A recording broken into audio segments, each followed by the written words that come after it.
What's going on, everybody? Thank you for tuning into the MMA Podcast, the 83rd episode, March 26, 2014. Got a bunch to break down. This past Sunday, we had UFC Fight Night 38, Shogun versus Henderson, and what maybe was the card of the year. A ton of finishes, a ton to talk about. Dan Henderson coming back after losing in the beginning of the fight, just wrecks Shogun's face in the third round. Wins the second time again via TKO. A lot of news to talk about. Weidman out of UFC 173. We got Vanderlei pushing Chael Sonnen on TUF Brazil 3, and a whole score of fights to talk about, including this weekend's Metamoris 3 match with Royler Gracie and Eddie Bravo, the man you're about to hear. Let's do it.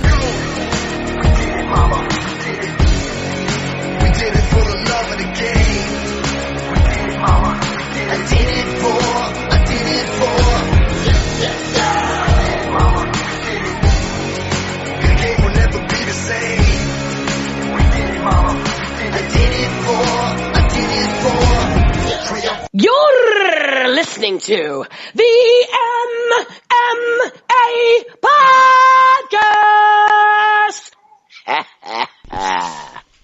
That's right. Welcome to the MMA Podcast. We got a shitload to talk about. I'm joined tonight by three kids I would honestly call three of my best friends. It's Ramses, Allen, Yao. Ramses, the host of The Word on the Street every Tuesday with Team Sonnen coach Jamie Huey. We broke down last week's episode last night on The Word on the Street, which you can find on our iTunes feed.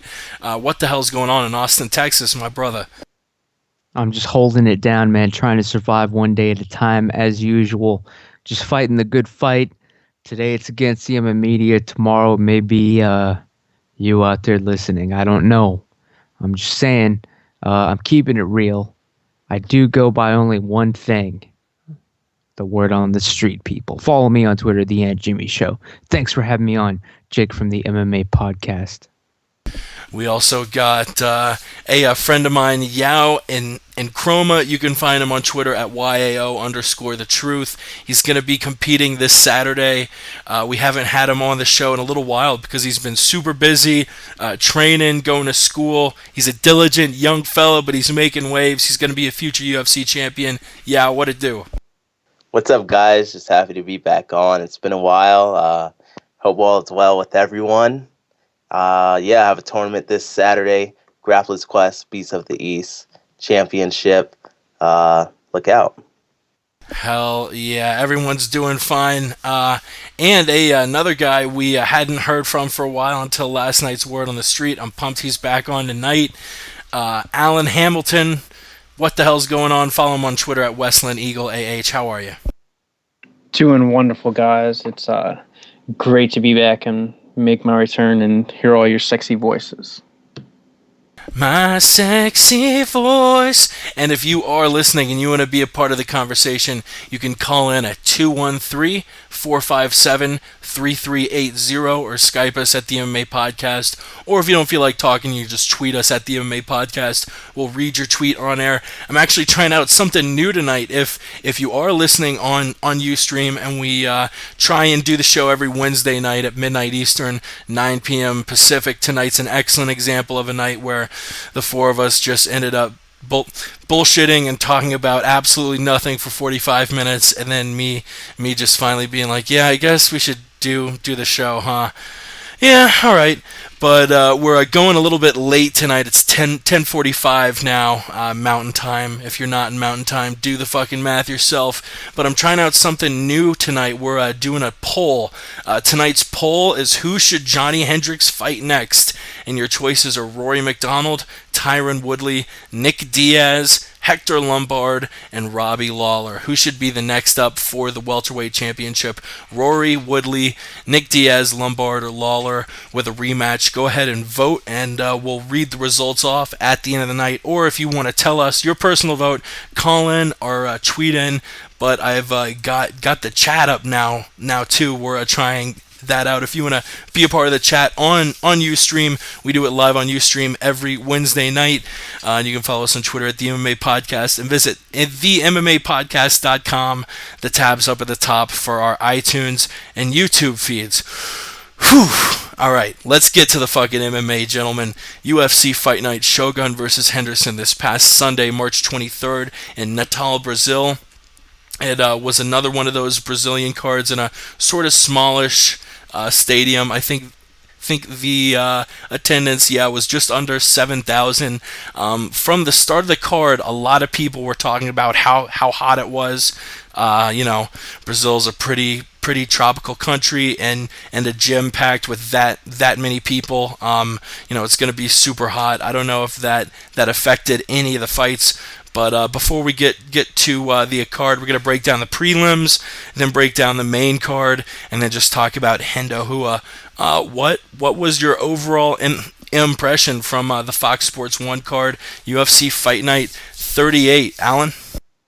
I was definitely surprised. I didn't expect it to be as well laid out. Like, you look at the fights, there's some names on there, some familiar guys, some guys that have been around in the UFC for a while, and then you had some new faces, and just like the overall feel for the whole card, it was really good. There was just a couple of negative points with the refereeing that I had a problem with, but as far as like the judging, the finishes, I mean, it is really exciting, and it's just a shame that they put on that fight with Henderson and Shogun on such a small stage, because I think it deserves so much more. Word. I guess tonight for every topic, let's stick with the order of Allen, then Yao, then Ramses. I have to put Ramses last because, frankly, nobody can ever follow him after he kills it. But yeah, what did you think overall of UFC Fight Night Shogun Henderson 2? It was great. Having fights on a Sunday night was nice, I usually enjoy coming home on a Saturday night to watch fights, but on a Sunday was nice too. It was a good card. It kept me entertained. Not too much to complain about. Ramses, what is the fucking word on the street? I do have to agree with what Yao said. It was a pleasure watching these people fight on a Sunday, the Lord's Day. Of course, it went down in Brazil a little bit earlier. That's fine with me. I had nothing else to do. But yeah, the reffing, as Alan was pointing out, was a little bit on the questionable side. I believe this was we were seeing Omar Yamasaki. He was saying, I'm going to take a point. He was taking points out of nowhere. There was a lot of home cooking going on. A lot of rushes to judgment if it was a Brazilian fighter. But it was fun to watch.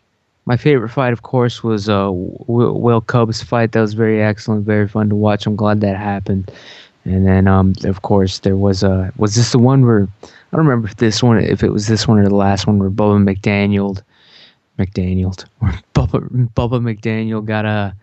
got dealt with, but that was a good fight too. That was probably the last card now that I'm thinking about it. It don't matter.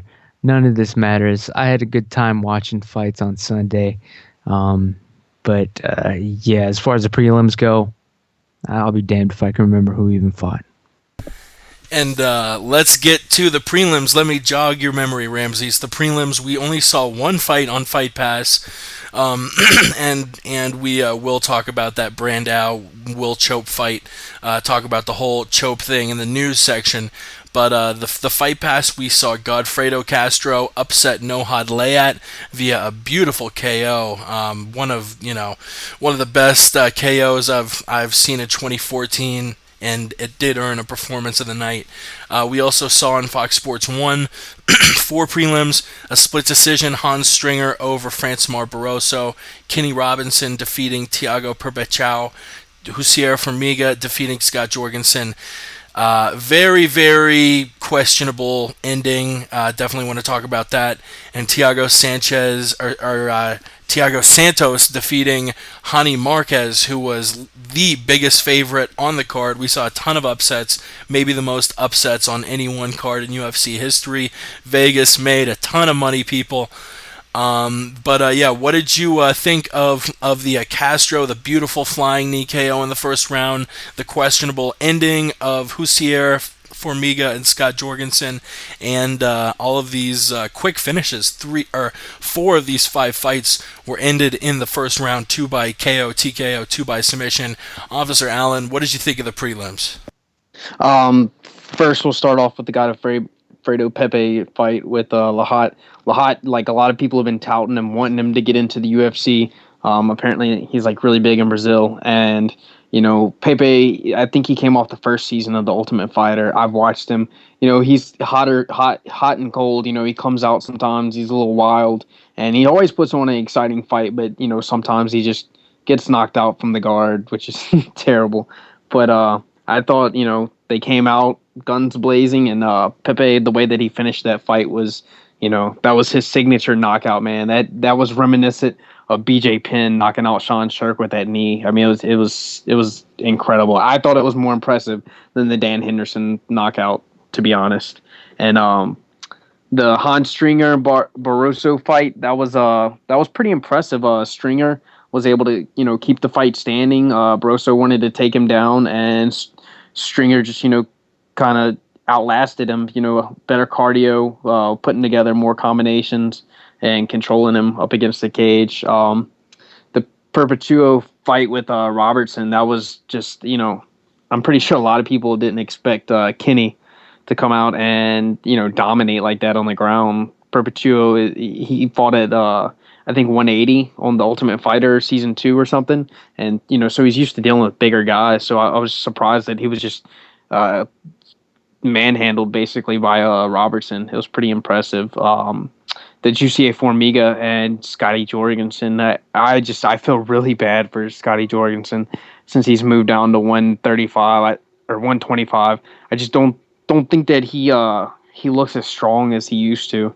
In the clinch and the grappling, like that's one of his strong points. He doesn't match up well with these smaller guys who are much quicker than him, and they're able to beat him in transitions and scrambles. And the headbutt that did end up leading to the position that he was in, but I mean, I thought he was going to lose that matchup anyway. I mean, if it was on the ground, I mean, I even thought Formiga was doing better on the feet than Jorgensen was.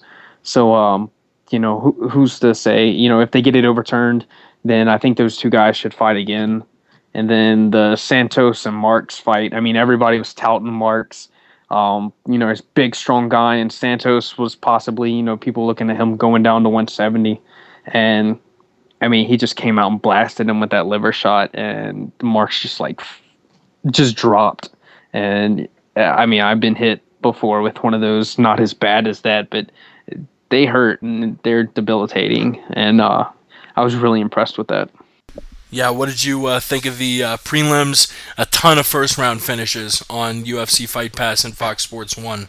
Yeah, the prelims were actually okay. Like I said before, watching it on a Sunday was great.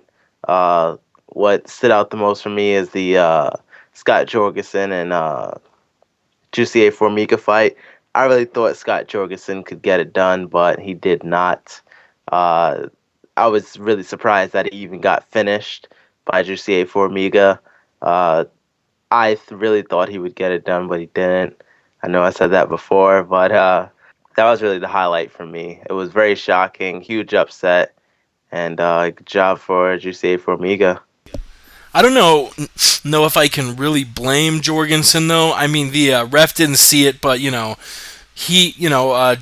and Formiga were scrambling, and the headbutt that went down was easily what changed the fight.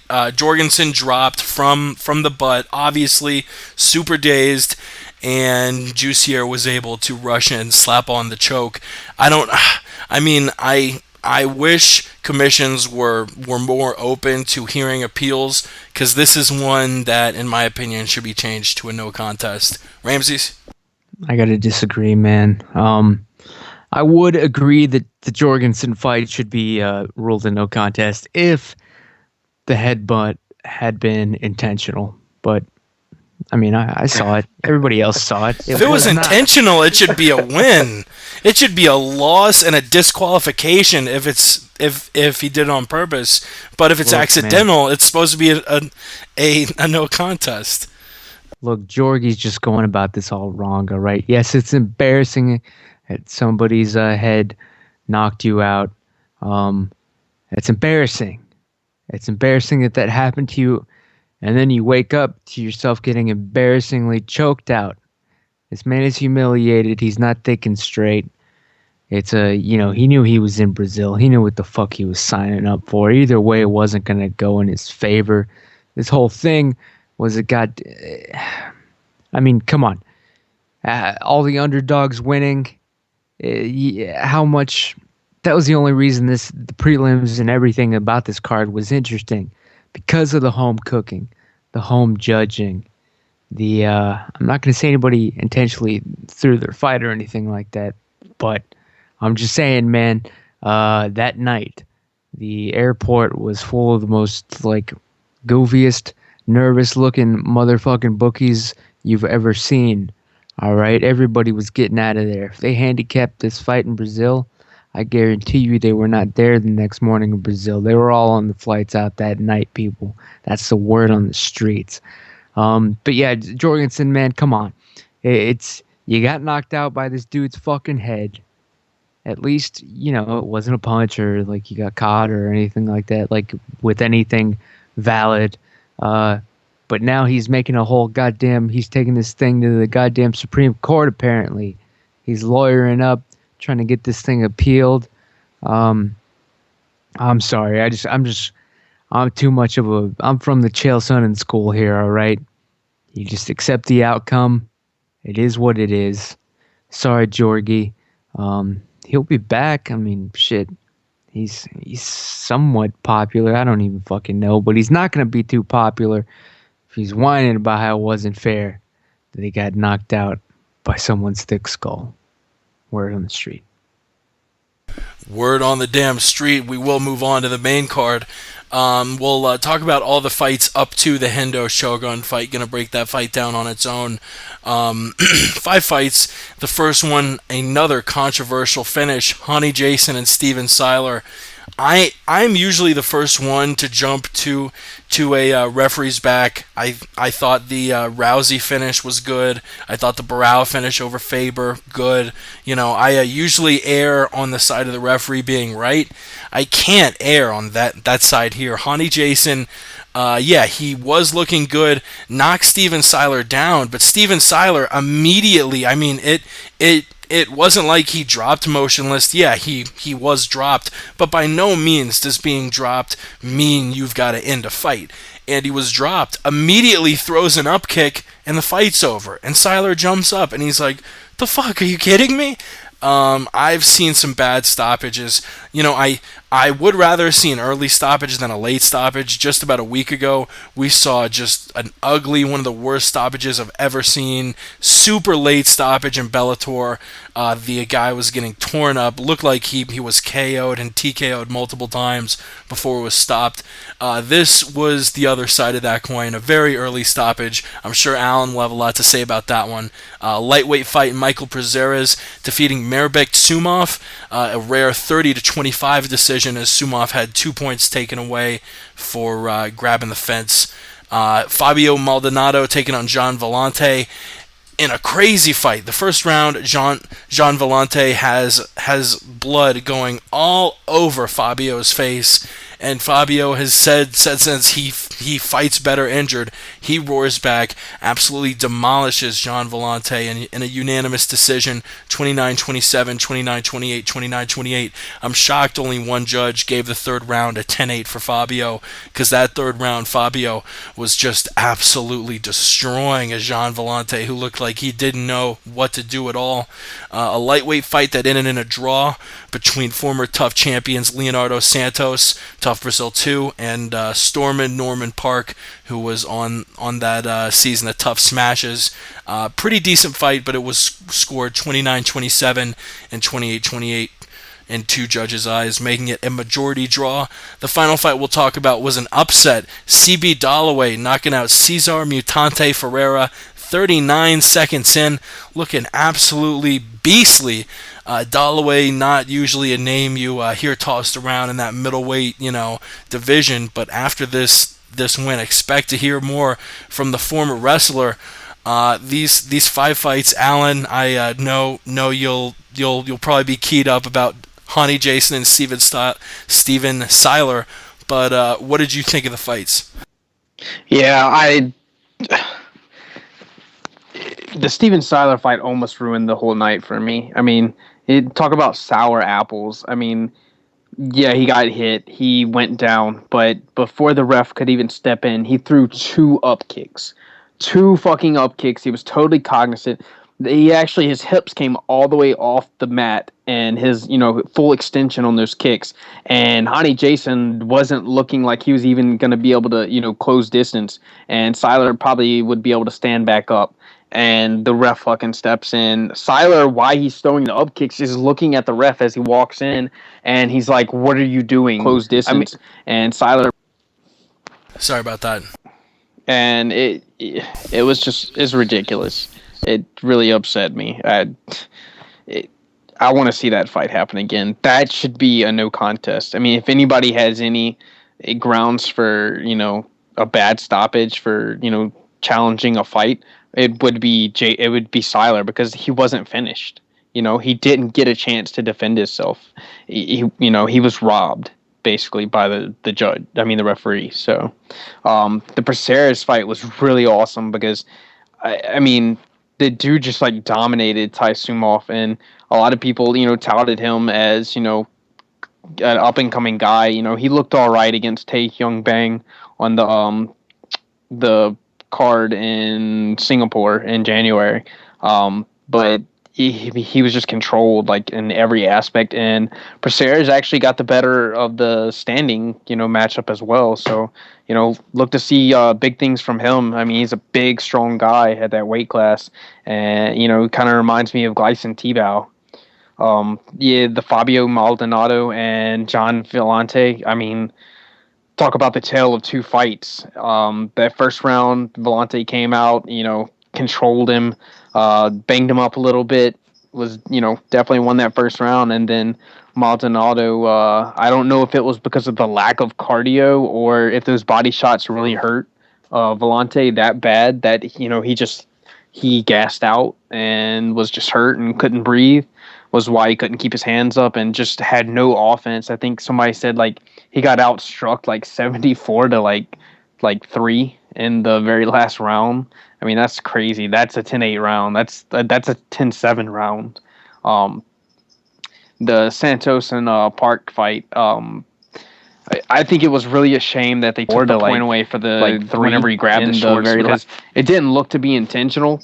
He had a high crotch on him, and as he went to pull up, his hand slipped, and it's natural to grab onto something. I mean, the ref, stopping him and breaking him would have been, perfectly fine. Give him a warning. It's not like it affected the outcome of the fight, or, nothing serious happened from that, where was Mario Yamazaki when Chael was fighting Anderson Silva? Anderson would have had like 3 points taken away from him, and Chael would have won that second fight. But moving on, the Ferreira fight and CB Dalloway. CB Dalloway should be 4-0 in his last 4 fights. He's looked insane. I mean, his fight against Daniel Sarafian was incredible. It showed like how much he's developed since he came off the Ultimate Fighter. He said he's been working with a new boxing coach for like the last 2 years, and it definitely has shown, because he looked like Anderson Silva the way, or like some type of boxer, the way he was, backed up on the cage and was, keeping his head, I don't know how they do that, but like that shoulder roll, Kenny Florian was saying, like how he had his left shoulder like rolled back, just waiting to throw that fucking, right. And right at the right second, he tagged him and then came back across with a left hook. And, it was beautiful. So look to see big things from CB Dalloway. Maybe a rematch with Tim Boach at some point. Yeah, you still with us? Yeah. Okay, cool. I am. fights overall were great. I think we're gonna break them down one by one down the stretch, but the fights are great. I like controversy, so that was a bit entertaining. We actually yeah. aren't gonna break them down one by one. We're doing them all in a bunch. Prazeres, Hani Jason, Maldonado, Santos, Dalloway. Oh, well, the biggest thing for me was Cesar Matante getting knocked out. I did not expect that. That was a huge upset. I was going for Cesar Matante. You know, trains down there in Florida with the Black Zillions. Huge fan of his. Hurt to see him get knocked out like that. I enjoyed the controversy with the Steven Siler fight, although I did feel kind of bad because that was a bad. I didn't agree with that stoppage at all. I felt kind of bad for him, but I commend him for being, classy about it. He wasn't disrespectful at all. He was respectful, respected the ref's decision. The main event, are we breaking that down too? Not yet. We're saving Hendo Hua. Okay, well, yeah, that's basically all I have for those fights. Yeah, man. Yeah. I'll just continue here. I don't have that much to say about these fights, but the Hani Jason Siler thing, I actually hadn't seen that. I think I was like probably putting together either like sandwich or more drugs at that particular moment in time. I missed the entire fight. It was a short one, and it was full of bullshit from what I heard. So I just now, while we were talking about it, looked it up on using the power of the internet, and I saw it. And this stoppage is it's totally wrong. It's disgusting. Of course, it's bullshit. Come on, people. This is just a. It doesn't even take a genius to figure this one out. There, like I said, there was a lot of Brazilian home cooking going on, people. A lot of bookies got rich that night and fled the country, like I just tried to say. But yeah, this was these referees, they get paid maybe $1,000 per event. So how much do you have to pay them to get them in your pocket? $2,000? I mean, you guys do the math. I'm not accusing anybody of anything. Herb Yamasaki, Dean, I love you, man. Mazzagatti, everybody. I just wish you nothing but the best. You're doing what you got to do. You have families too. It's in a way, it's our fault for allowing this corrupt shit to happen before our very eyes, and being in denial about works and the general nature of human greediness. I've tried, but these people. I mean, half of them are on this podcast. I pray for them. I hope that they, someday wake up. But as Dana White says, it is what it is, and we'll see what happens. Word on the street. Damn, that's some powerful stuff to cap it off with. We will talk about Hendo versus Hua, but a segment we haven't done in far too long. It's time for Yao's training log. Yao, you have leveled up to a blue belt. You're doing blue belt tournaments. You've got the Beast of the East tournament coming up this coming Saturday, but you also had one last weekend. How did you do, and what was it like? Yeah, I had a tournament last actually Sunday, right before the fights. I fought in jiu-jitsu, gi and no gi divisions. I wasn't able to get the gold. I placed second in both divisions. Learning experience. Still chasing the gold, though. How is training going, and how often are you getting on the mats doing training? Training is hard. It hasn't been this hard. This is the hardest I've ever trained, honestly. I'm on a tight schedule, training 6 days a week. Monday and Wednesdays, I'm training twice a day. Just hard, a constant grind. How is it different from like a few months ago, a year ago? Well, even a few months ago, I wasn't training, for competition back to back. Like I would have a tournament here and there, but now it's like 2 to 3 tournaments a month now. So it's just like, taking a jiu-jitsu class and competition training is like a huge difference. The intensity is much higher.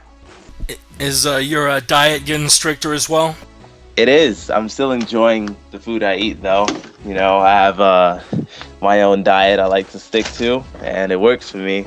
But yeah, I do have to eat a little bit cleaner. I have to start treating my food like fuel. Hell yeah. Yao, can you name who your emergency contact was at last week's tournament? Yes, my emergency contact was Jake Walters. Yeah. You, my friend. Yeah.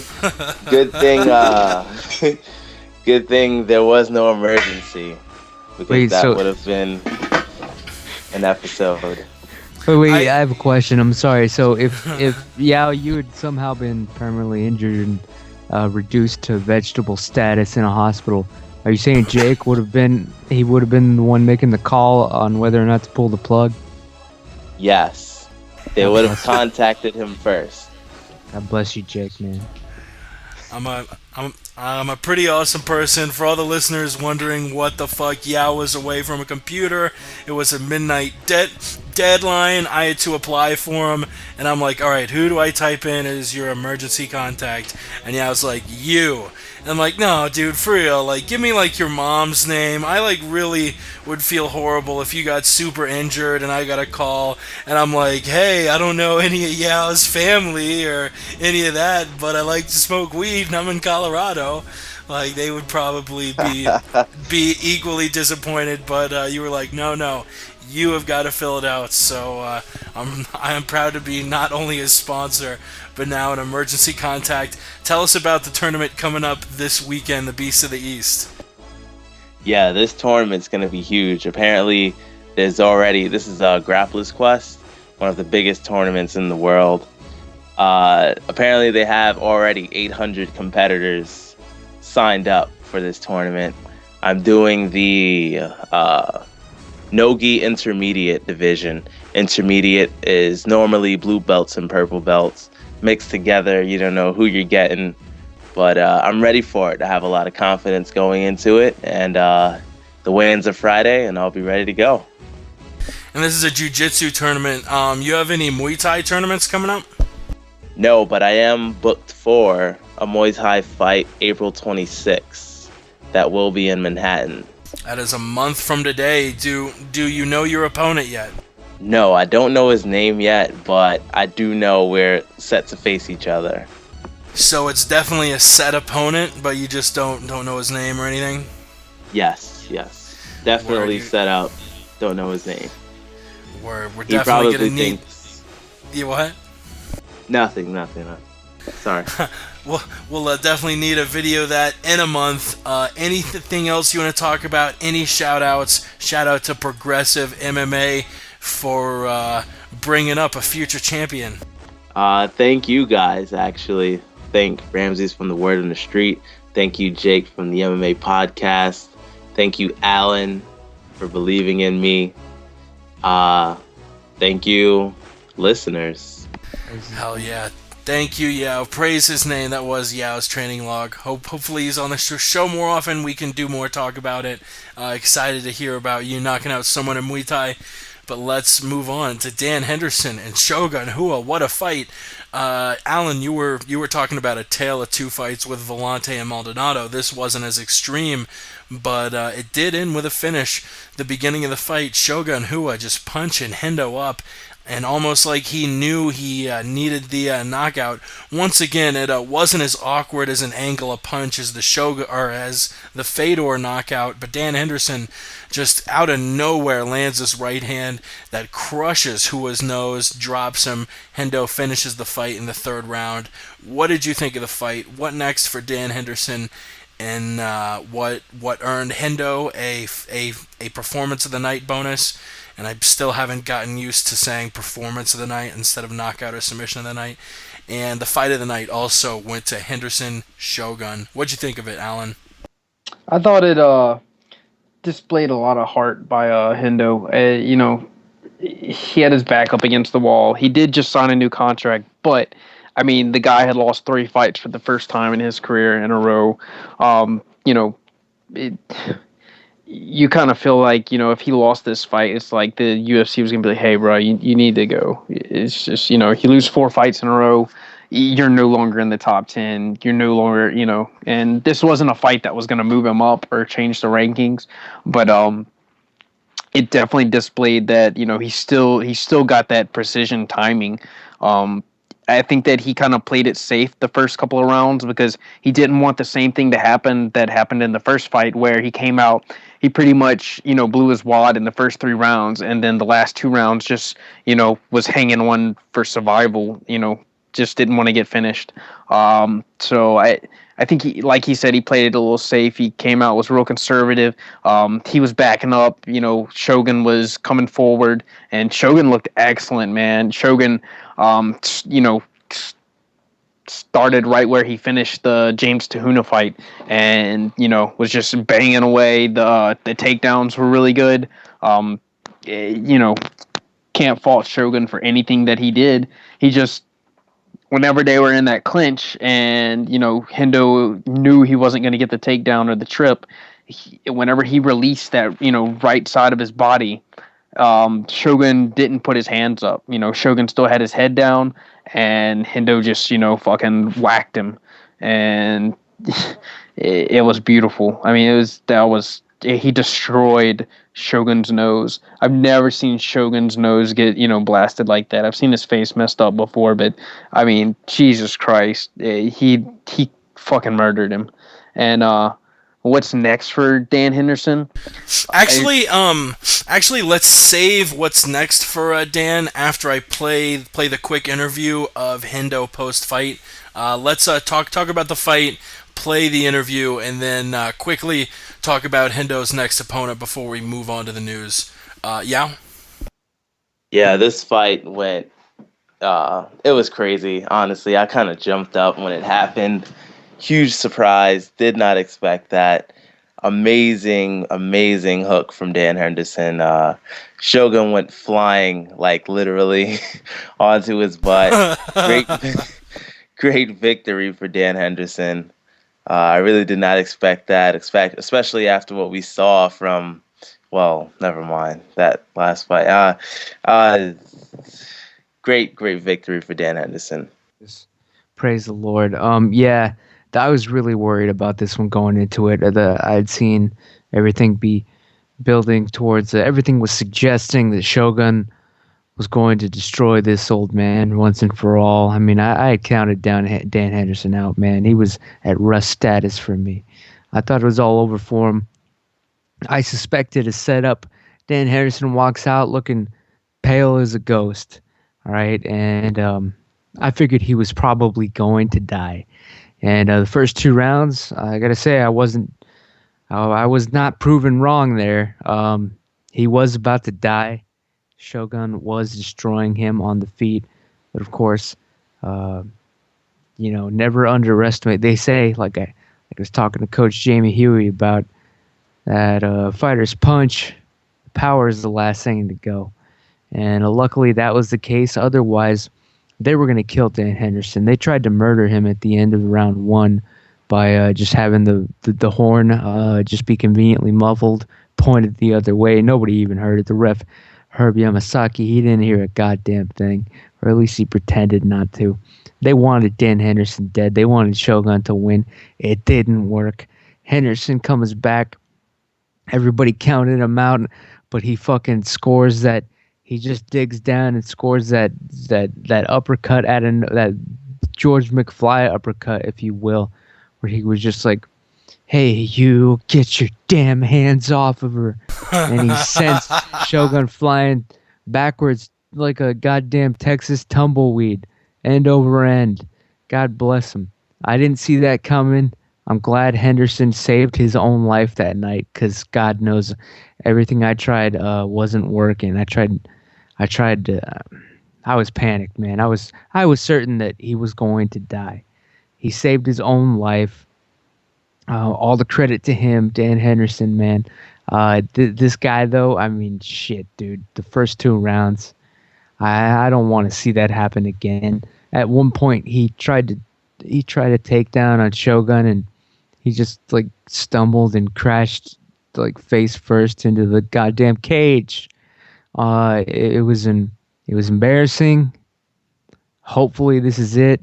The old man's strength, he got it all out. He let the beast out, just like Rocky at the end of the last movie. But this is it, man. He was lucky he got out of Brazil with his life, man.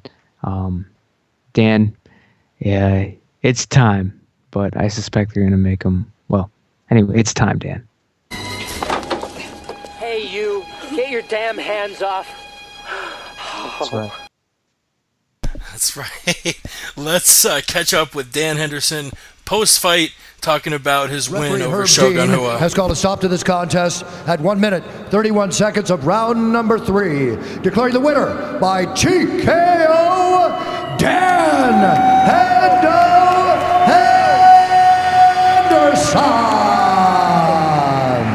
All right, I'm here with your winner, Dan Henderson. You add another chapter to a most illustrious mixed martial arts career. Can you put into words how this victory compares to some of your biggest triumphs here in the UFC? Estamos aqui com o vencedor Dan Henderson, mais capítulo dessa grande história no MMA. Como é que é essa vitória? Como é que você está se sentindo com mais esse capítulo? You know, this one probably means more than most. Shogun's been such a big part of mixed martial arts and such a talented and tough fighter, and you know, especially the year I had last year, coming off of that, yeah, I wanted to make sure I got a win, and I was a little too patient, I think, at the beginning of the fight, and you know, it just means a lot more to me than most fights to fight and beat a guy like Shogun. Essa luta quer dizer Is still alive and well, but in that second round you were knocked down by the uppercut, recovered immediately as you've done at times throughout your career. How stunned were you by that offering from Shogun? no segundo round você tomou knockdown com uppercut, pareceu que você sentiu, como é que você estava? You know, he definitely dunged me a little bit. I think he rung my bell just a tad in the first round also, and then again in the second. And, you know, I just decided just to be patient, and yeah, I think I was a little too patient the first 2 rounds. I wasn't very offensive, and that third round, I think we both decided to get after it and leave things where we left the last fight. You know, I'm such a big fan of Shogun's and what he's done for the sport and how he represents himself in the sport. So I'm always a fan of his, and thank you for, you know, bringing the best out in me as well. And I want to say I love my kids and hope they're all well back home. Eu senti a And that was Dan after the fight. What next for Dan Hendo Henderson? He's 42. You know, he probably isn't too far. Or wait, no, he's actually 43 now, turning 44 in August. You know, he doesn't have too much longer with his fight career. Who should he get next? And do you think he's got a chance to rise back to a UFC title shot? Alan? I mean, with all the new guys that are in the division at light heavyweight, I really think that the only way he could ever, go and win 2 fights would be at middleweight and maybe get a title shot. He's got no chance at light heavyweight at getting a title shot unless he wins one more fight in and John Jones and Gus and all these guys get all their stuff fixed. But by the time that happens, it'll be the end of the year. Dan Henderson will be 44 years old, and the UFC is just not going to put a 44, 45-year-old guy in a main event for a title. I mean, he wins the title. How many times is he going to defend it? So I think, he either needs to go down to 185 or I think Dan Henderson can make 170, just to be honest. Dan Henderson can make 170 pounds. I know at his age he doesn't want to cut that much weight, but he doesn't cut any weight.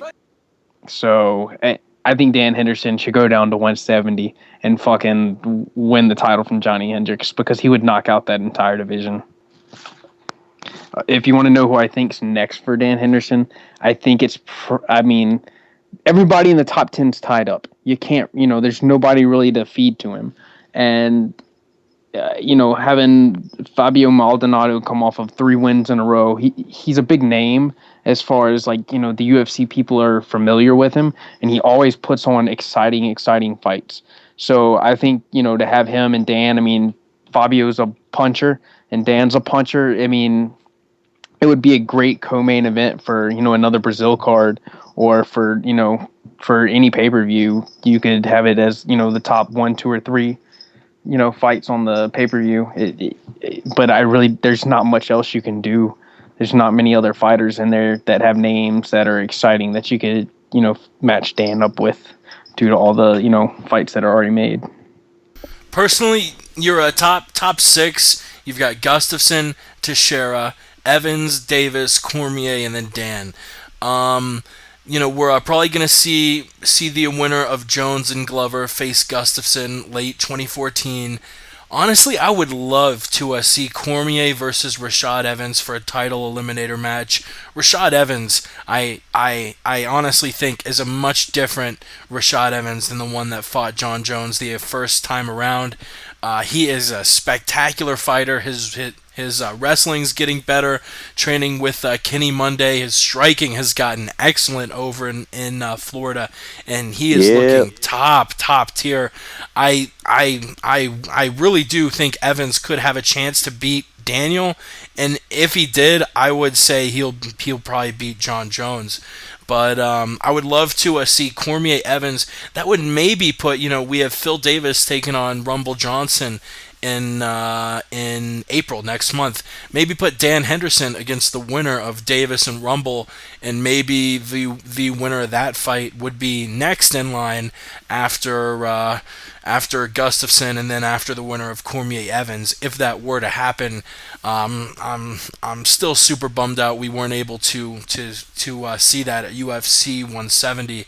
But yeah, that's the way I would work it out if I was Joe Silva. Yeah, what do you think? I think we should see Dan Henderson fight someone like Ryan Bader at this point. I think that would be a good matchup, and I think we will honestly see that fight. What's the word? I'll tell you what it is, and I'm sad to report it, people, but this theory, I mean, it's like I was trying to say yesterday, it's inevitable. Dan Henderson, what's next for him? I have to say all paths are leading to one road here. The past, it's old hat at this point that he faced another Brazilian. I mean, goddamn, Vitor and Shogun. That's already, it's played out, people. So my worst fear is going to come true. I believe, it is my theory, take it to the bank, the UFC is going to try to make a fight between Dan Henderson and Chael Sonnen.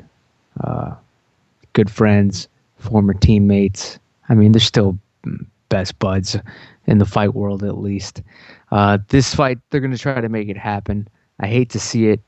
It's like seeing Miyagi fight Daniel San, the Karate Kid. This ain't going to be pretty. Who knows if they'll accept it? But, it only makes sense. They're both going to be coming off the TRT. They're both relatively evenly ranked in the same division, arguably. And it's headed there, man. This is going to happen. And I don't want to see it, but trust me, that's where this is leading to. You can't have Dan Henderson fight another Brazilian. That'd be ridiculous at this point. So that's the word on the street, people. They're going to try to make Henderson versus Sonnen. I mean, that's what I would do, honestly. It's sick. I'm disgusted. Ramses is disgusted. Our boy John Bon Joey on Twitter. Follow him at JONBON_Joey. He's listening to the show. Said Rashad tore his ACL. He'll be lucky to fight by December. Hendo versus Kung Lee. By the way, and from what I've heard, Shad, it was a minor tear, a minor injury. He could be back as early as October or November, but you are right in that he will not be fighting anytime in the next 5-6 months. And I guess without any further ado, let's get to the damn news, people.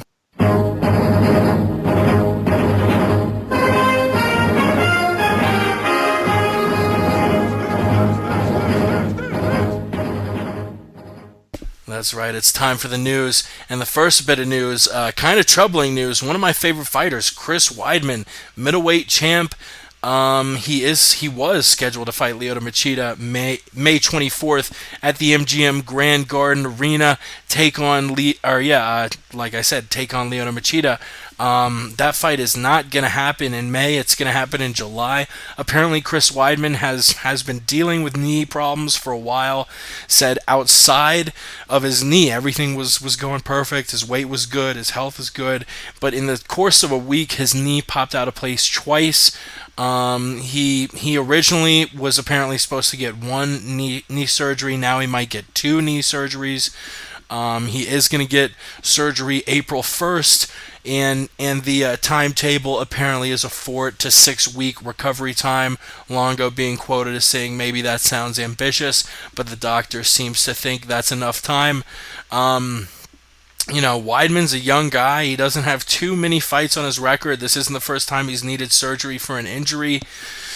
Very, very troubling as far as his future goes. I really hope he's totally fine and makes it through, and I'm not ruling that out. But I'm just saying, for a young champ, hearing about double knee surgery, getting your knee scoped out is never good. So two different things to talk about. We'll talk about them both in the same in the same topic here. Will the Chris be okay? You think he'll be phased by this looking forward, or will he be all right? And now that Weidman Machida is off of UFC 173, the Memorial Day card is a big card as far as what the UFC likes to book. What's going to replace it? You've got Velasquez injured, Jones fighting next month, Weidman obviously injured, Hendricks injured, Pettis injured. Barao and Aldo and Johnson, not really draws. Rousey, I think, tied up doing movies. Not sure if we see a championship fight. As far as a non-championship fight, what can be slotted in? Could they move Chael Vanderlei? Who knows? Alan, what do you think about the injury, and what do you think headlines UFC 173 now? Yeah, I definitely think it's surprising. It really sucks, especially for Chris Weidman, because I know he wanted to fight before the summertime. This is, another surgery for Chris. He was out for almost a year the last time he had surgery. This one's looking to be minor, so that's a really good thing. But, it really puts the UFC in a tough position, because they already didn't have a main event for UFC 174, and now they're losing the main event for 173. And it's like, who are you going to put in there? You can't put a title fight in there, because unless you do Aldo Mendez or Barao Asuncao, you can't ask the other guys to step up on such short notice. You don't really have a lot of time to, make matches. The only thing that comes to my mind is really Chael Sonnen and Vanderlei. I mean, it's not like a really great main event, because, neither one of these guys are, in a title picture. It's just a grudge match. It's like a co-main event. But it's really the only thing, that you have built that for such a big weekend, such an important weekend in the UFC. That fight's at the MGM Grand, as opposed to 175 and, the TUF finale that's going to be at the Mandalay Bay. The MGM Grand's big business. It's a big arena. And you can't fill that arena up if you don't have big names that people aren't willing to pay money to go and see. So, the undercard's not necessarily stacked. It's a lot of good fights, but they're not known names. A lot of up-and-coming fighters that just are really good. So the only viable option I really see is, if they took Chael and Vanderlei and maybe threw together like another, fight like for a co-main event or something. And, possibly if they needed a Brazilian to save the TUF finale, they could always move JDS and Stipe Miocic to the TUF Brazil finale and have that headline, because that's a perfect Fox Sports 1, headlining fight. I missed the question. Weidman now out of UFC 173 because he might need double knee surgery. Do you think this is going to affect the future of Chris Weidman? Getting surgery on both of his knees. And who do you think should be slotted in as the new main event, replacing Weidman and Machida? Oh, absolutely. Anytime you have an injury, especially in a sport like this, it'll always linger around. It'll never be back to where it was. Anytime you have any surgery, but it'll be okay. He's a champion. He can get through it. UFC 173. I'm not sure. There's so many options at this point. You never know what's going on behind the scenes, what they already have set up. I guarantee they do have already set something up. But, whatever they decide, I really don't have an opinion on it. But whatever they decide, I think it'll be worth the pay-per-view buy. God bless you, man. Yeah, Chris, what the fuck we were talking about? Yeah, Chris Weidman's injury, man. Something stinks about this. I've been trying to report on a recent trend that I've noticed. Anytime you see these UFC champions come into possession of their belts, all of a sudden we got 4 out of 9 injured on the sidelines right now. I'm noticing a trend here, people, and I'm just applying common sense as I always do. I try to keep it real. Yes, I am friends with some of the UFC champions themselves, but that's why I'm not going to name names, but I am going to expose what's going on here. The trend I'm seeing is you win the belt, all of a sudden it's time to take care of that nagging injury, right? You know the company's going to take care of you. You know you're fully insured at that point. All the highlights are on. They're going to get you the best doctor. Why not take care of that nagging injury with a little minor surgical procedure? Every day that you hold the belt is priceless, actually. That just means every day that you hold the belt is more money in your pocket.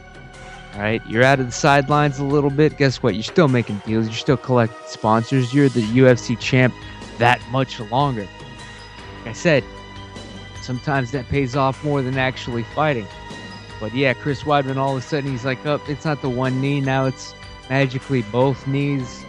Give me a break here. He's probably just going to get fluid drained from them. I did my research here. Sometimes I do dig up the documents on the word on the street in the MMA podcast. Chris Weidman, he's having this surgery supposedly on Tuesday, which, if you don't have a calendar, is April 1st. That's right, April Fool's Day. That's all I'm saying. You guys put it together. Word on the street.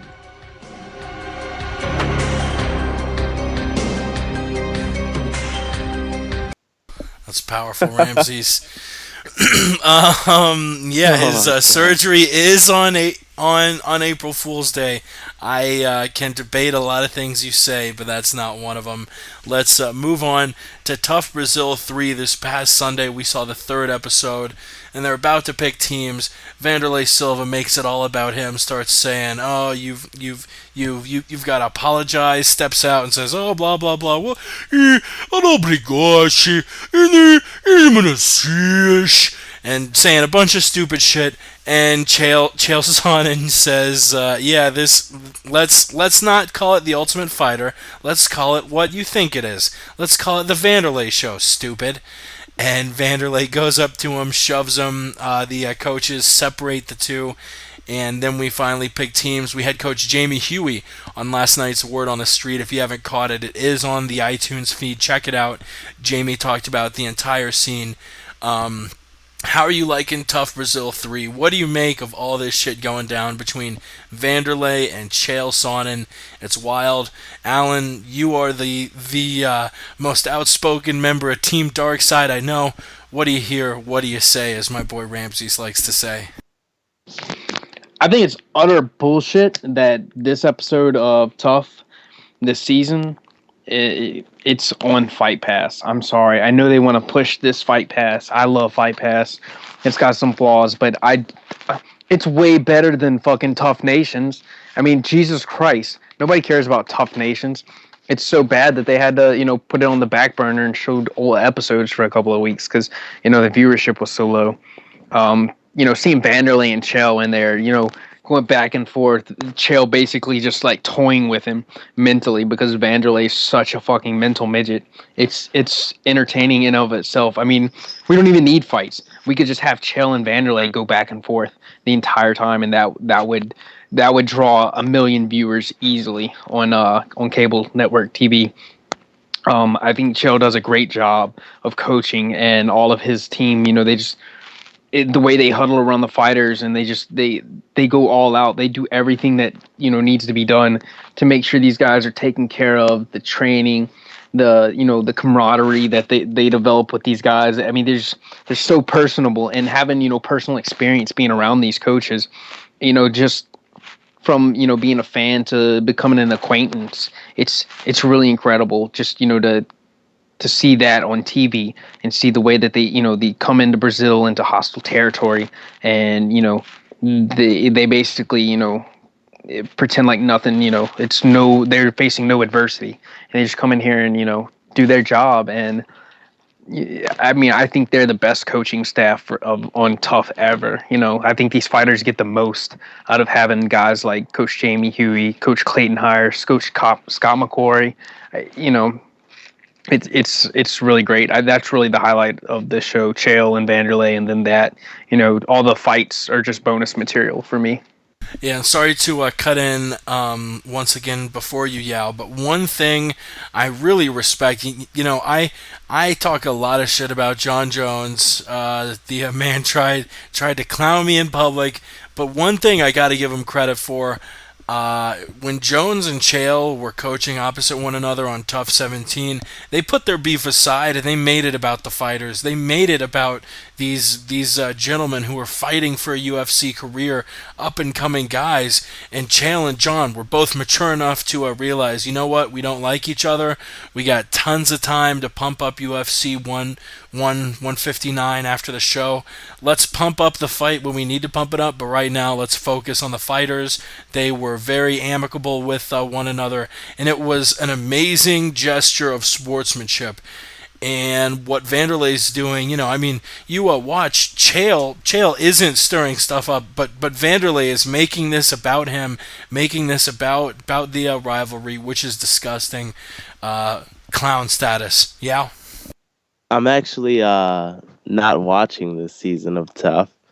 I do not have Fight Pass, so I will watch it when it is all over. I'm gonna hook you up, man.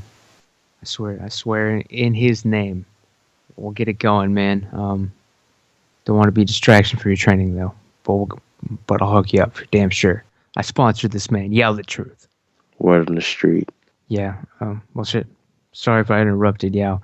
If you got anything else, definitely add it. But yeah, the Ultimate Fighter Brazil Season 3 going down. Sonnen versus Vanderlei Silva on Fight Pass is the best show ever put on the internet, hands down. At least that I've seen. We did talk to Coach Jamie Huey, who was on Team Sonnen. Good friend of the show. Love him to death. He's even a co-host. Check it out, people. But he did drop some bombshells about what is going on this whole Brazil thing between Vanderlei and Sonnen and the fighters themselves. He did say that, day one, of course, Vanderlei, if you've been watching the show, you know that Vanderlei quit the show on day one. And Coach Jamie Huey revealed that they were just immediately trying to reach out to Vitor to take his place. That's how serious it was. But somehow Vanderlei came back, and we were trying to break down what exactly was wrong with Vanderlei.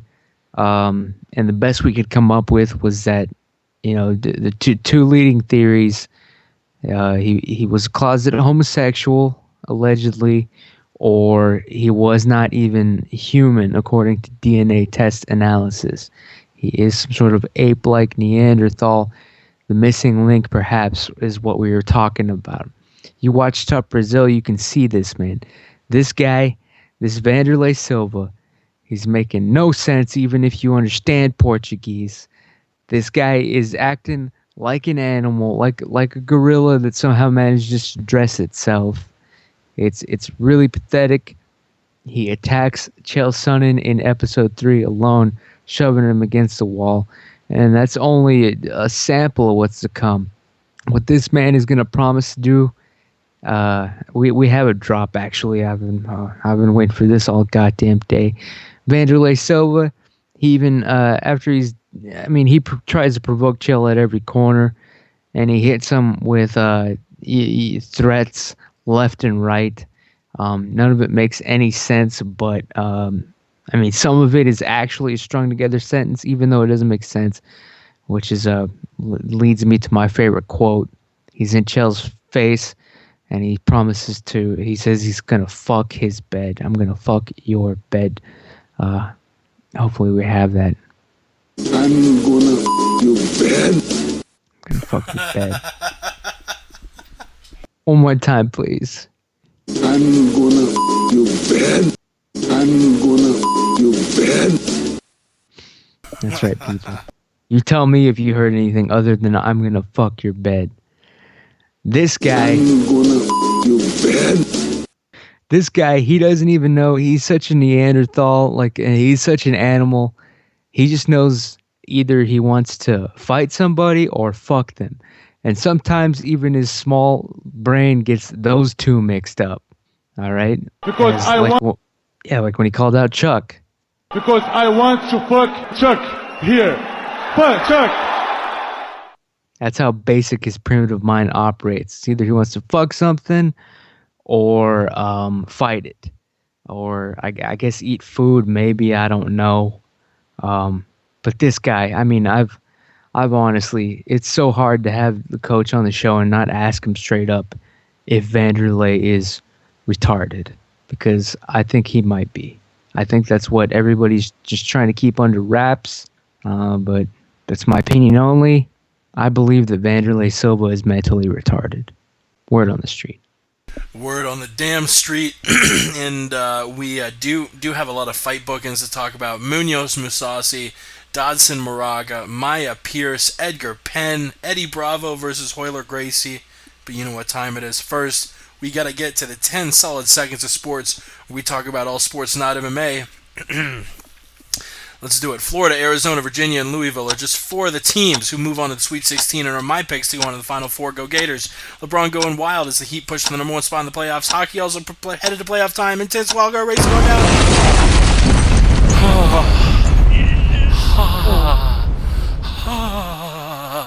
All right, let's move on.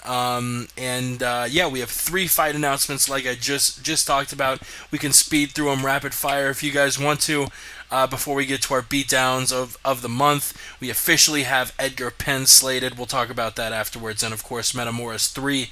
First though, let's get to a middleweight bout. Mark Munoz and Gegard Mousasi scheduled to fight each other May 31st in Dublin, Ireland. A card that might feature Conor McGregor. Munoz Mousasi middleweight scrap. Who you got, Alan? I don't know. I think I really think Mark Munoz is a much better, well-rounded fighter, and as long as Machida doesn't head kick him again in sparring, I'm taking Mark Munoz. Yeah, it's the battle of the last two guys Machida beat. Yeah, who you got? I got to go with Gegard. I think, what is this guy's name? Who is Gegard fighting? Mark Munoz. Mark Munoz. I think he's done. I really think Gegard is just too young, too athletic, and too hungry for Mark Munoz to beat him. So I got Gegard. Yeah, I think Gegard will probably, he'll easily take this home. But what I'm saying is, Munoz, man, Mark Munoz. The past 4 fights, maybe the past 2 years, every time this guy fights, we're like, oh, shit, man, he should probably retire. I mean, that's what comes up every time Munoz fights, is how he should get out of this shit. He just got the hell knocked out of him. Of course, Weidman damn near killed the son of a bitch. And who was it? Fucking Vitor? Who was the last person that... Oh, it was Machida that almost killed him last time. And we were talking about how he should retire. Everyone, even MMA people, were giving interviews saying Munoz should retire. But now he's back, and this is... Yeah, I guess Mousasi isn't what you would call a hitter. But Jesus, man, like, it's time, as Bruce Buffer says. Munoz, it's time. Word. Let's move on to the flyweights. John Moraga and John Dodson in a fight I really like. It's a rematch of a fight that went on outside the UFC, Nemesis Fighting. back in December 2010. Since that fight, which John Dodson won via unanimous decision, both men have been undefeated outside of fights against Demetrius Johnson for the UFC title. Dodson's 4-1, Moraga's 8-1. Both losses coming to Demetrius Johnson. Moraga's in July of last year. Dodson's in January of last year. They're going to get matched back up. I have Dodson, but I love the matchup between the two flyweights. They're going to fight June 7th in Albuquerque on a card, I believe, being headlined by Benson Henderson and Hustam Kabalov. A fight I'd love to see Kelvin Gastelum on. Alan's pushing for Gastelum fighting in his home state of New Mexico. But Alan, back to the fight at hand, Dodson Moraga. Who you got? I think John Dodson takes this easily. Moraga he looks too slow to deal with some of these fast. I mean, he had trouble dealing with Demetrius Johnson's speed, and we all know that John Dodson is probably the only person in that division that's faster. So I definitely got John Dodson. He's gonna hammer Moraga to the body and then knock him out with a headshot. Yeah, this fight is gonna be fun. John Moraga, glad to see him back in there. I actually think he can get it done. I think John Dodson is a great fighter, but I don't think he's on the level that John Moraga is on. I think his training and his work ethic and, his belief in fighting will get him the victory. Yeah, man, I'm not going to even... Shit, man, I can't even pretend like I give a damn about this fight. I mean, these people just aren't large enough in stature or size and weight for me to really care about them. I'm going to be honest here. All right, Don Johnson, Moraga, I don't care. Duke Basinski. Exactly. When this fight goes down, it's like, all right, I'll watch it, but, at the end of the day, one of these guys is going to get the best of the other one, and we're going to see how good their backflip is. That's it. That's the word on the street. That is the word on the street. One more match. Damian Maia and Mike Pierce squaring off at welterweight. Rumored for the TUF Brazil 3 finale May 31st in Sao Paulo, Brazil. What I'm hoping is they're going to slot this in as the main event and move Chael Vanderlei over to 173. Maia Pierce, the winner, is in a pretty good spot as far as the welterweights go. Maia, the brilliant jiu-jitsu technician, against the wrestler, and Pierce, former student of Coach Jamie Huey. Alan, who you got? I think Mike Pierce beats anybody else in the welterweight division except for maybe Hector Lombard and freaking Husmar Pajares, just because of the leg lock. I think if Mike wouldn't have been so arrogant and so comfortable to go down into Pajares' guard, then if he would have kept the fight standing, he would have won that fight easily. I just think that Mike's too tough for Damian Maia. I think he's gonna wear him out. Mike has that really grinding style, and he's also a power puncher. We've seen him get guys up against the fence and, one punch knock him out. He's got that kind of power. So, it's like Damian Maia versus Jake Shields, except, Mike Pierce can actually fucking knock you out with one punch. So I look to see Mike Pierce, pressure Damian up against the fence and go for the knockout. I got the Oregonian badass wrestler in that one, definitely. When this fight was announced, I was a little bit confused. To be completely honest, I think Damian Maia finishes Mike Pierce in the first round. I don't even think they make it to 3 minutes. Mike Pierce is a good fighter, but he's not good enough, and that's going to show when he faces Damian Maia. My God.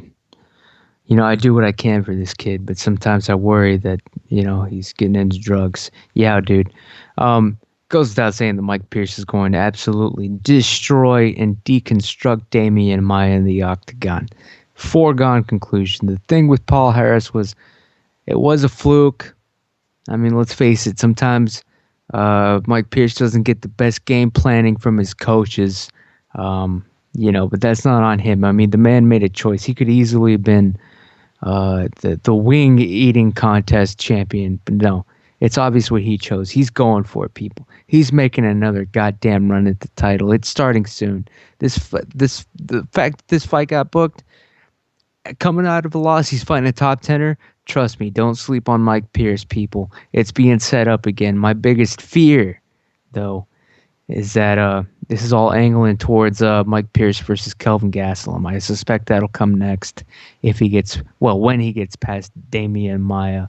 Mike Pierce, one of the toughest sons of bitches ever, man. After that fucking leg lock thing happened with Paul Harris, guess who was fucking throwing strikes at a bowling alley the next day back in the States? It was Mike Pierce, people.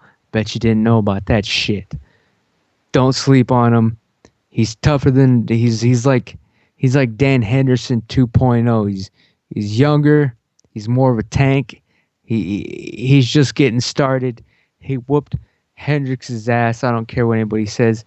He whooped that douchebag. Blondie. Koscheck. Yeah, Koscheck. He whooped Josh Koscheck's ass. The only real loss that he's got is John Fitch. Yeah, well, didn't that even go to a decision too? That's all I'm saying.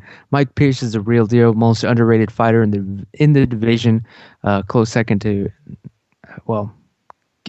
Kelvin Gastelum will be number 2, and I hope they never have to fight each other. But that's where it's going, and sad to see. But God bless Mike Pierce. He's going to destroy Damian Maia. Word on the street.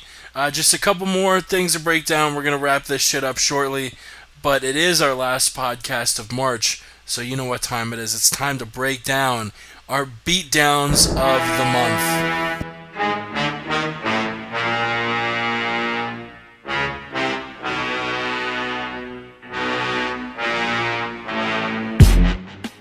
My beatdown's got to go to the Mauler. Alex Gustafsson on that fight in the O2 Arena in London.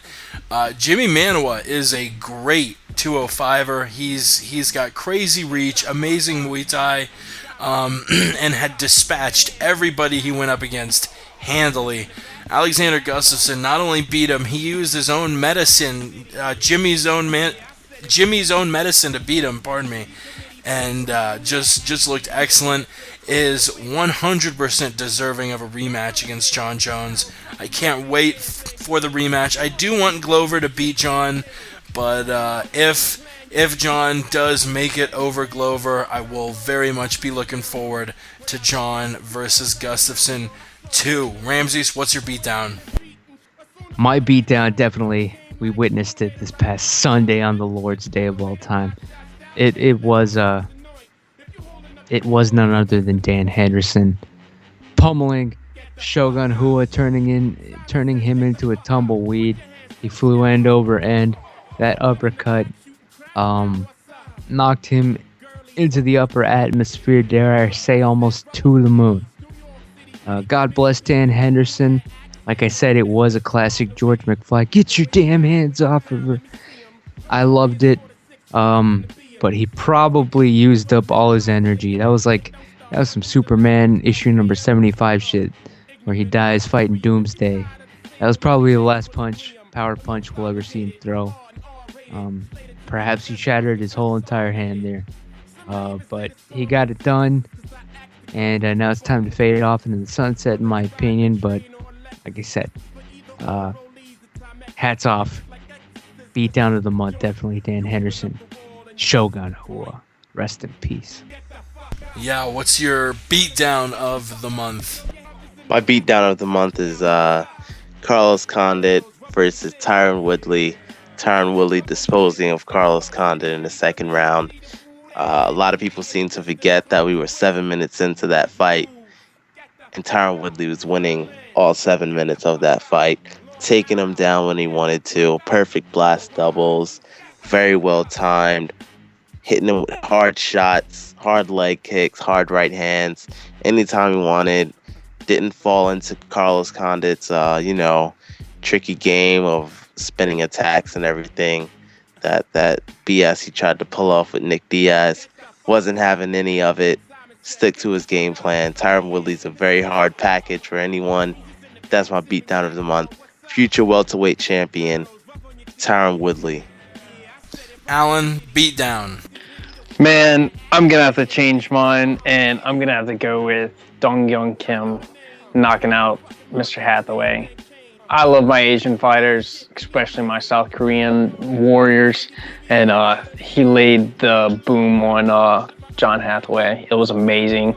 Look to see him do it again the next time he steps into the octagon.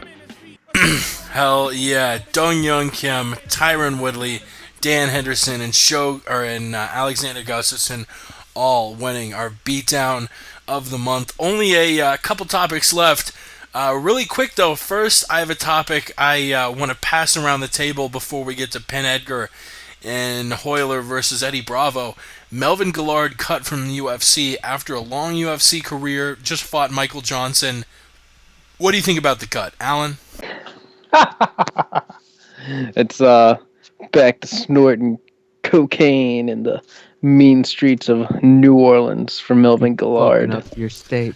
Melvin Guillard, a long-time, well-known crack addict. Ramses, what do you think about Melvin getting cut?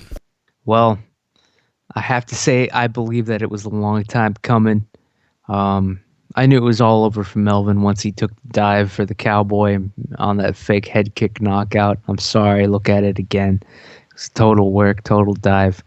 Melvin, man, he always had that problem. He got too emotional about every goddamn fight. Every fight had to mean something, and usually he'd try to seek out some weak family member like storyline. Something always had to be wrong with his family, and he would fight for them or something. I'm all doing this for...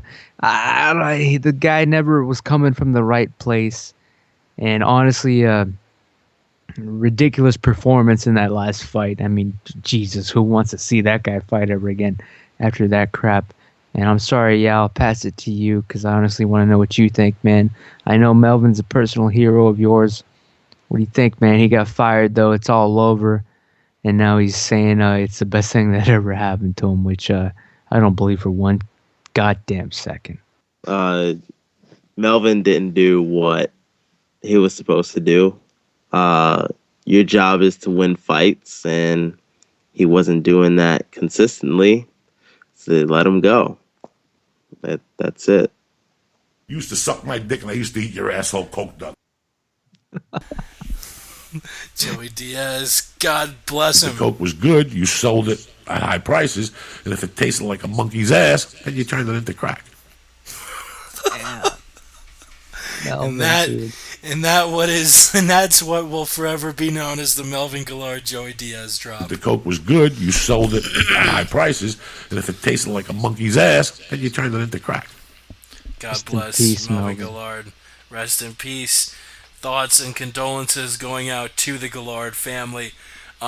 Just a couple more topics. Frankie Edgar and BJ Penn officially slated for July 6th in Las Vegas. They're going to do back-to-back nights at the Mandalay Bay Event Center, UFC 175, Weidman vs. Machida, July 5th.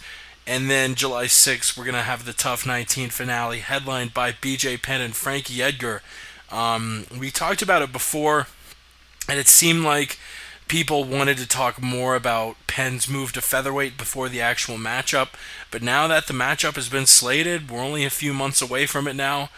Edgar versus Penn moving down to featherweight, a trilogy fight. The first trilogy fight I can remember where the fights take place at different weight classes. The first two, obviously, for the lightweight championship. This one for a pretty good ranking in the featherweight division. Who you got? Edgar versus Penn.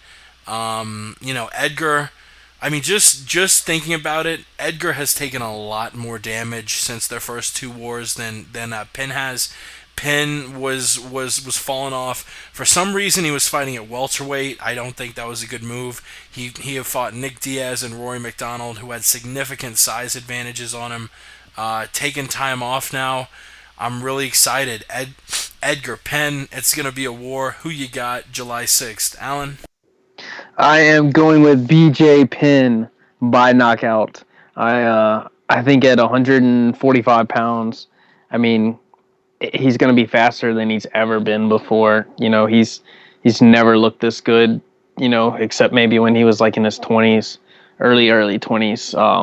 I think he's going to be really fast. And, Frankie doesn't look too fast at 145 pounds. He doesn't really impress me. And, I'm anxious to see how BJ comes out and performs. But I'm picking BJ. I think he's got the tools to end the fight. Yeah, the truth. We got Frankie Edgar taking on BJ Penn.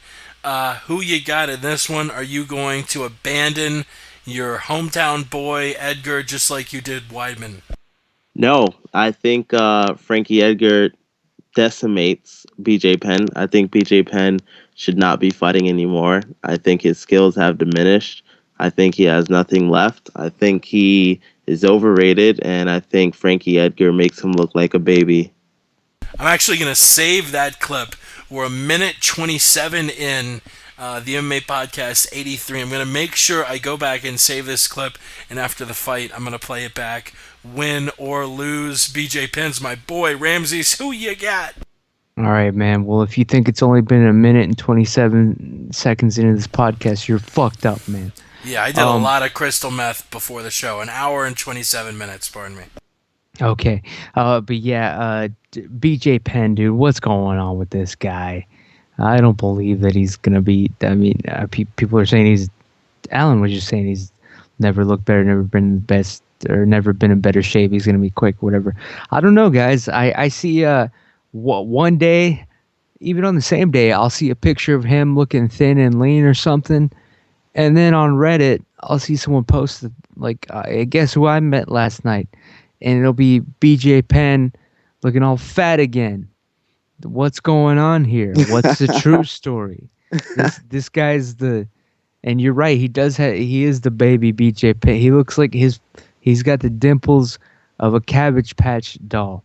But what's up with him looking skinny in one picture, and then on Reddit 2 hours later, all of a sudden he's blown up. This guy BJ Penn he's the fucking Oprah Winfrey of MMA at this point. What's going on with these weight fluctuations? I don't know. I'm counting against him. Edgar's gonna whoop his ass. BJ's gonna gas just like he always does and give up. Let's face it. He's done nothing to prove otherwise recently. Word on the street. Word on the damn street. Yeah, losing his mind there in the background. Final topic of the night. Back in 2003, 11 years ago, the Abu Dhabi Brazilian Jiu-Jitsu World Champions, a brown belt named Eddie Bravo, no one had ever heard of him, became the first American to submit a Gracie in what was one of the biggest upsets the submission grappling world had ever seen. Like I said, Bravo was merely a brown belt. He was using this thing called Tent Planet Jiu-Jitsu. No one, really knew. And he goes out and shocks the world. Since then, Royler Gracie has been saying it's a fluke, but Eddie Bravo has been wanting a rematch. Royler has been turning it down. Bravo, obviously a friend of the show. The song you hear at the beginning and end is actually a song by Smoke Serpent, Eddie Bravo's band. We had him on, I think, the 5th or 6th episode. Eddie, a huge friend of the show, wanted a rematch. Royler said the money wasn't right until finally, this Saturday, Metamoris 3, March 29th, we see the highly anticipated rematch between Royler Gracie and Eddie Bravo. Before we break it down, let's listen to them break it down. When I saw Royler standing across from me and I'm about to go against this guy, got into full guard. Now I can control this dude for a couple seconds. I just felt like, oh, I got this. Let me just get this leg out. And hit him with the triangle. I knew that if I cinched that triangle up and I kept it cinched, there was no way he was going to come out. A lot of people think that that first match was a fluke. From 2003 to now, my game is way better. Is his game better than it was? I don't know. I see him as a very flexible with a lot of good skills, and he got me. I think the people like to see the fight because they don't believe what happened in the first one. Getting a chance to beat him twice, that would be the ultimate in glory. He win, it's not gonna happen. I'm not walking to the fight to lose.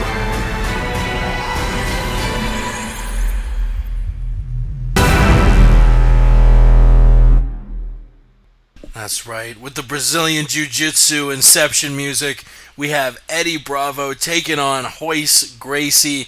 I love we have Alan and Yao both on the show because both of them have experience in Brazilian Jiu-Jitsu. But definitely get the damn stream.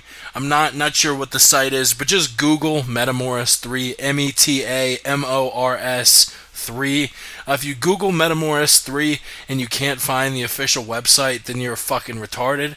But Metamoris 3, Los Angeles, Eddie Bravo taking on Royce Gracie, March 29th, 2014. We also see Rafael Mendez and Clark Gracie, Keenan Cornelius, and Team Darkside's very own Vinny Magalhães. Dean Lister taking on Renato Babalu Sobral.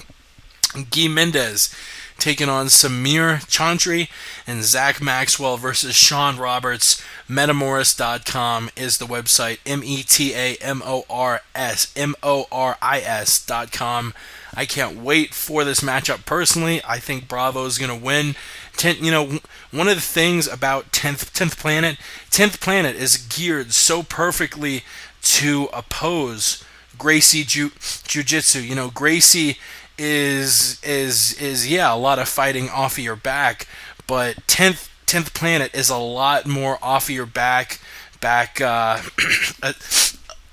off your back associated and working the rubber guard. The rubber guard has really turned out to be one of the best weapons in grappling, but I'll pass it to two guys who know a lot more about it than I do. Alan, we'll start with you, Alan. What do you think about the matchup? Eddie Bravo versus Royce Gracie 2. It's new school versus old school. It's fundamentals versus creativity, and it's just going to be great to watch. Two guys who approach the same game from totally different aspects, and to see which one comes out on top this time. Eddie Bravo, look at all that he's done, with his school and like all the techniques that he's come up with, and just like all the weed that he smoked in the last 10 years. It's just put him on like a different level. I mean, these guys haven't competed that much since then, but it's gonna be great. And I've got Eddie Bravo. I think that he's too good. I mean, he was able to beat Royler in the first fight or in the first jiu-jitsu match, and in this one, I think that he's just gonna have too many answers. He's too creative, too flexible, too adaptable. He'll be able to adapt to any technique that gets thrown at him and be able to counter it. And I see him winning. Oh, hell yeah, son! Spark one up for Eddie Bravo if you got one. Yao, what you think? This match is corny, man. Honestly, this match is corny. What you're really seeing here is two guys fighting to see which game is better. Like Alan said, it's new school versus old school. Nothing you haven't seen before. Not too excited for the matchup, honestly. But I know a lot of people are. And Ramses, like I love to do, you've got the last word of the night. What's the word on the street? Metamoris, man. Eddie Bravo versus Royce Gracie, the rematch. The stream's $20, and I implore everyone to buy it. It's not an outrageous price. You're going to see a lot of submission-only matches, and Metamoris is an awesome up-and-coming company. Goddamn right it is. Definitely going to check out this pay-per-view. It's an internet thing. I'll fucking order it. It's got not only Eddie Bravo, versus the rematch, of course, that everybody knows about. These guys have been waiting almost 20 years. Just do this shit again. It's also got Vinny Magalhães, team son and coach, former UFC fighter, good guy, all around friend of the show as well. Vinny's fighting Eddie's fighting. Eddie himself, like I've said, helped get me out there to begin with when I was just starting out. Actually, he helped me ghostwrite several episodes of the Word on the Street podcast on YouTube back when we were doing the short episodes, just video compilations. Eddie's a good friend of mine. God bless him. I think he's going to pull this off. But I got to keep it a little bit real here. Yes, that trailer was epic that you played, Jake, the Metamoris one. But, it is worth noting that this is a rematch. Eddie Bravo won the first time. And, Hoyler is 50 years old. Okay? They didn't mention that in the trailer conveniently is what I'm trying to say. So place your bets. I've handicapped the match since nobody else has done it. I have Eddie Bravo at excuse me. He's at he's the favorite at least 2-1. I almost went 3-1. I almost went 3-1 for Eddie Bravo. But yeah, man, I've got Hoyler at least plus 275, man. It's not looking good. Are you fucking high? But yeah, Hoyler, 50 years old. Eddie Bravo, in shape, ready to do this. Some of his schools are at stake on this one, I hear. Yeah, I think he'll pull it off. We'll see. Weed kills you. Weed makes you worthless. And that does the 83rd episode of the MMA Podcast. Thank you so much for tuning in. Shout out to Eddie Bravo fighting this Saturday. Buy the fucking online stream. Root that man on. We're going to be rooting for him on Saturday. And thank you to the listeners for tuning in. We appreciate this shit out of all the positive support. And thank you to my three buddies who came on the show tonight. Ramsey, Alan, Yao. Alan, where do we find you on the Twitters? What the hell's going on? You can catch me on Twitter at Westland Eagle AH and Instagram. I don't really do anything except repost UFC stuff, MMA, training tips, nutritional, big on the nutritional stuff. So yeah, if you want to learn a little bit about that and hear some good news, breaking news, see some cool pictures from live events from UFCs and, just interesting stuff, follow me. Yeah, the truth. You're fighting this Saturday. If we want to find out how you did, where do we find you? Follow me on Twitter and Instagram at Yao_the_truth. YAO_the truth. Also follow the MMA Podcast on Twitter. Cocksuckers. Cocksuckers. Ramses, what the hell is the word? If you're fucking sick and tired of the MMA media and you don't want them to kill you too, because trust me, they will.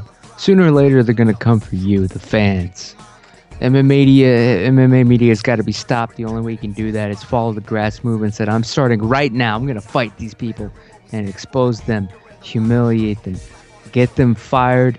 And when of course, the rapture comes, we're going to make them answer for their sins, because all of us are going to be left on this planet together. All the good people are going to go up to heaven with Kirk Cameron. We're going to be here. And the first order of business, I'm declaring it right now, is to get rid of the MMA media remaining. Word on the street. Word on the damn street.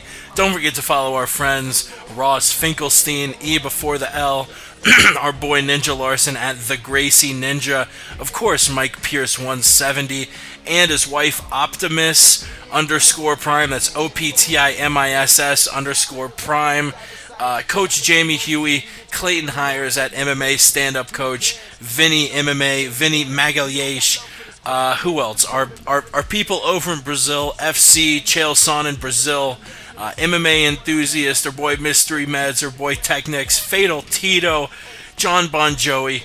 I could go on and on. Sugar Ray Thompson. People. Sugar Ray Thompson, Jay Jean, Sweet Pappy Jones. We love every single one of you. And if I didn't mention you, fucking just know I love you in the depths of my heart. And if you're listening, I love the shit out of you. We appreciate all the positive support and you tuning in every week on Wednesday night. Once again, you can follow us on Twitter at the MMA Podcast or visit themmapodcast.com. But if you're listening, you probably already know that shit. Just go and subscribe to us on YouTube, and iTunes. You can listen to The Word on the Street and the MMA Podcast and the MMA Roundtable. We love the shit out of you. And we'll see you next week. We're gonna fuck your bed. Until then, we gone.